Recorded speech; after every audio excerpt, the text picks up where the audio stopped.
কখনো কি আল্লাহর প্রেমে পড়েছেন? কোনো এক বিকেলে আকাশের দিকে তাকিয়ে মুগ্ধ হয়ে নিজেকে প্রশ্ন করেছেন, আল্লাহ কি আমাকে এখন দেখছেন?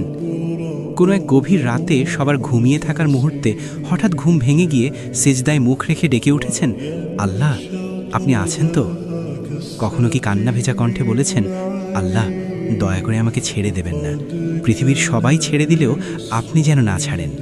আমার কিছু চাই না, শুধু আপনিই থাকুন, আপনি থাকলেই চলে, আপনার দয়া যেন না হারাই।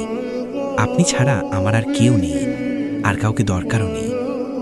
যদি কখনো এসব মুহূর্ত আপনার জীবনে আসে আর সেসব কথায় একটুও ব্যাকুলতা থাকে, তবে আপনি পৃথিবীর সবচেয়ে ভাগ্যবান মানুষদের একজন।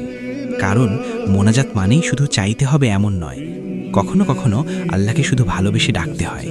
কোনো চাওয়া নেই, অভিযোগ নেই, শুধু প্রেম আছে। মন খুলে বলা, আল্লাহ আমি আপনাকে ভালোবাসি। এই ভালোবাসা যখন কারোর মধ্যে আসে, তখন দুনিয়ার কষ্টও মিষ্টি হয়ে যায়। সে তখন বুঝে যায় যে হৃদয়ে আল্লাহর ভালোবাসায় ভরে গেছে, সেই হৃদয়ে আর কিছুই চাওয়ার থাকে না। আল্লাহকে যে পেয়ে গেছে তার আর কি লাগে। হে আল্লাহ, আপনি আমাদের সকলকে আপনার প্রিয় বান্দাবান্দি হওয়া তৌফিক দান করুন এবং আমাদের সকলকে হেদায়েত দান করুন। আমিন। ইসলামিক এরকম ভিডিও পেতে এই আইডিটি ফলো করে রাখতে পারেন আর আপনার বন্ধুকে শেয়ার করতে পারেন। হয়তোবা এই শেয়ারের কারণে আপনার বন্ধুরও আল্লাহর প্রতি ভালোবাসা আগের থেকে বেড়ে যেতে পারে এবং আল্লাহর দ্বীনের দিকে ফিরে আসতে পারে।